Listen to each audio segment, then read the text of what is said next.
নমস্কার বন্ধুরা, মমতা কিচেনে সবাইকে স্বাগত। তো এখানে চিংড়ি মাছের মাথা নিয়েছি, চিংড়ি মাছের মাথা বাটা করব সেই জন্য নিয়েছি। তো এখানে আমি কড়াই বসিয়ে দিয়েছি, কড়াই গরম হয়ে গেলে একটা শুকনো লঙ্কা দিয়ে দিয়েছি।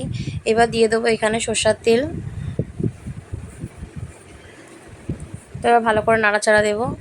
তেলটা গরম হয়ে গেলে এবার দিয়ে দেবো কালো সর্ষে। মাথা কিন্তু বাটা খেতে কিন্তু দারুণ লাগে। এবার দিয়ে দেবো পেঁয়াজ, রসুন, কাঁচা লঙ্কা, দুটো পাকা লঙ্কা। এবার দিয়ে দেবো, ভালো করে ভেজে নেব। ভালো করে নাড়াচাড়া দিয়ে দেবো। তো আমি দেখো ভালো করে নাড়াচাড়া দিয়ে নিচ্ছি।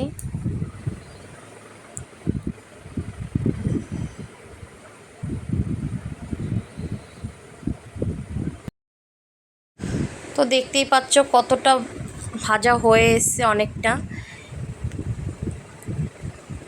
আরও একটু নাড়াচাড়া দিয়ে দেবো, তারপরে দিয়ে দেবো এবার চিংড়ি মাছের মাথাটা দিয়ে দেবো। এবার দিয়ে একসাথে ভালো করে নাড়াচাড়া দিয়ে দেবো। দেখতে পাচ্ছ কেমন লাগছে? উফ, সেই গন্ধ, উফ দারুণ। তো দেখো মাথাটা দেওয়ার সাথে সাথে কতটা জল বেরিয়ে গেছে। এবার দিয়ে দেবো স্বাদ মতো নুন, স্বাদ মতন হলুদ দিয়ে দিচ্ছি। দিয়ে ভালো করে নাড়াচাড়া দিয়ে দেব।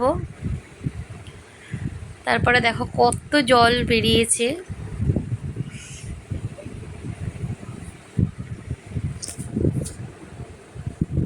ভালো করে ভেজে নিতে হবে। দেখো কতটা কিন্তু জলটা শুকিয়ে এসছে। আরও ভেজে নেব ভালো করে।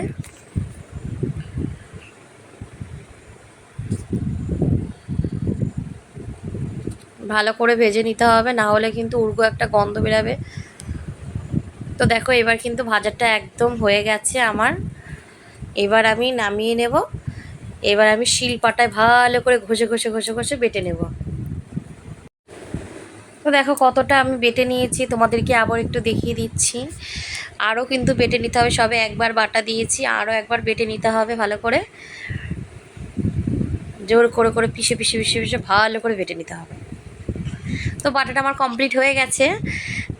এবার হচ্ছে ভালো করে কাচিয়ে নিয়ে আসবো, নিয়ে এসে এখন একটা প্লেটে রাখবো। এবার দিয়ে দেবো একটু সামান্য একটু সরষের তেল দিয়ে দেবো, তাহলে কিন্তু খেতে কিন্তু আরও টেস্টটা বেড়ে যাবে। সরষের তেলটা দেওয়ার পরে কিন্তু আমি আবার ভালো করে মাখিয়ে নিয়েছি। এইবার হচ্ছে দেখো তৈরি হয়ে গেছে চিংড়ি মাছের মাথা বাটা। তো ভিডিওটা কেমন লাগলো অবশ্যই কমেন্ট করে জানাবেন। ভালো লাগলে অবশ্যই লাইক, কমেন্ট, শেয়ার করবেন। আপনারা কিন্তু অবশ্যই বানিয়ে খেয়ে দেখবেন, ভালো লাগে কিন্তু, দারুণ লাগে খেতে। দেখা হচ্ছে নতুন একটা ভিডিওতে।